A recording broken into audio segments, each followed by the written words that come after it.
बिस्मिल्लाहिर्रहमानिर्रहीम फ्रेंड्स, उम्मीद करता हूँ कि आप सब खैरियत से होंगे। सो फ्रेंड्स, ये वीडियो जस्ट गो एयरलाइन के रिलेटेड है। अगर आपकी गो एयरलाइन की फ़्लाइट है या आप गो एयरलाइन की रिलेटेड कुछ जानकारी जानना चाहते हैं तो ये वीडियो सिर्फ इसलिए है। और जैसा कि आपको पता है कि इंडिया के हालातों की वजह से एयरपोर्ट भी बंद कर दिए गए हैं। 14 अप्रैल तक कोई फ़्लाइट भी नहीं आएगी और ना ही जाएगी। तो इसलिए ये वीडियो बनाई जा रही है कि आपको थोड़ी सारी आगाही की जाए इस रिलेटेड कि अगर आपकी गो एयरलाइन की फ़्लाइट है तो आप ना ही अपने ट्रैवल एजेंट को फ़िलहाल रब्ता करें, क्योंकि उनके पास इसका कोई जवाब नहीं है। जो मैं बता रहा हूँ सिर्फ बात वही होगी। और ना ही आप गो एयरलाइन के साथ रब्ता करें, क्योंकि आप ये देख सकते हैं कि मैंने आपके सामने एक चीज़ शेयर की है जो कि गो एयरलाइन की ऑफिशियल वेबसाइट से भी आपको मिल जाएगी। और ये गो एयरलाइन का ऑफिशियल मैसेज भी है कि सबसे पहले लिखा है, no need for the passenger to call Go Air और देयर ट्रैवल एजेंट। उन्होंने भी यही बोला है कि आपको कोई ज़रूरत नहीं है कॉल करने की, हम खुद इस चीज़ को एक्सेप्ट करते हैं।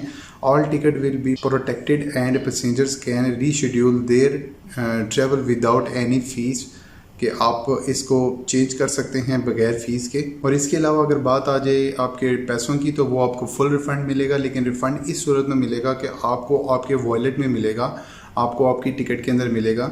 आपको ये टिकट जो है 1 साल तक वैलिड है। आप 1 साल के अंदर गो एयरलाइन की टिकट इस्तेमाल कर सकते हैं without any charges, without any penalty. आपको ये टिकट काबिल कबूल होगी।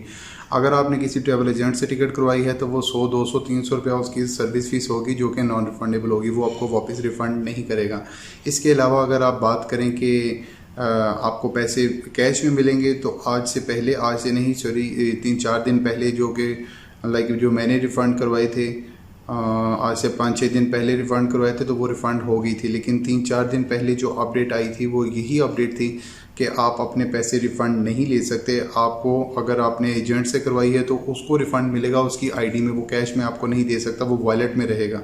वॉलेट क्या होता है? आपकी ये जो टिकट है उसी के अंदर ही आपको वो पैसे दे दिए जाएंगे। आप 1 साल के अंदर उसको यूज़ कर लेंगे। अगर आपने कहीं पर दुबई, सऊदीया या किसी और जगह पर जाना है, अगर आपको लगता है कि आपको किसी और फ्लाइट में जाना चाहिए तो आप जा सकते हैं, लेकिन 1 साल आपके पास होगा, आप वहाँ से वापसी का टिकट भी ये वाला यूज़ कर पाएंगे।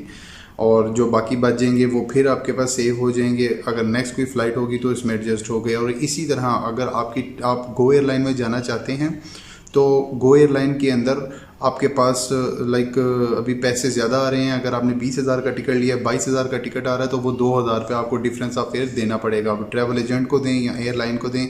अगर आप एयरलाइन से फेयर चेक करना चाहते हैं, रेट चेक करना चाहते हैं कि आपकी टिकट कितने की हुई है, तो ये मैंने वेबसाइट दे दी है। आप यहाँ पर जाके अपनी टिकट का नंबर और लास्ट नेम या ईमेल एड्रेस मार के आप चेक कर सकते हैं कि आपकी टिकट कितने की थी और नई 14 अप्रैल के बाद जो टिकट्स आपकी आ रही हैं वो कितने की हैं। तो अगर आप वो डिफरेंस ऑफ फेयर पे करेंगे तो आपकी यही फ़्लाइट जो है, यही टिकट आपकी रीशेड्यूल हो जाएगी। उम्मीद करता हूँ कि ये वीडियो आपके लिए काफ़ी हेल्पफुल रही होगी। और अगर आपको इसी तरह की वीडियोस हेल्पफुल चाहिए जो कि ट्रैवलिंग के रिलेटेड हैं, तो आप मेरे चैनल को सब्सक्राइब कर लें, क्योंकि मैं आगे भी, स्पाइस जेट भी है और काफ़ी एयरलाइनें हैं जिनके बारे में मैं बताने वाला हूँ। तो अगर आपने सब्सक्राइब किया होगा तो आपको वो नोटिफिकेशन आएगा, तो आप वो वाली वीडियो भी देख लीजिएगा। वीडियो पसंद आने पर आप मेरी वीडियो को लाइक भी कर सकते हैं। Thanks for watching. अपना ख्याल रखिएगा। अल्लाह हाफिज़।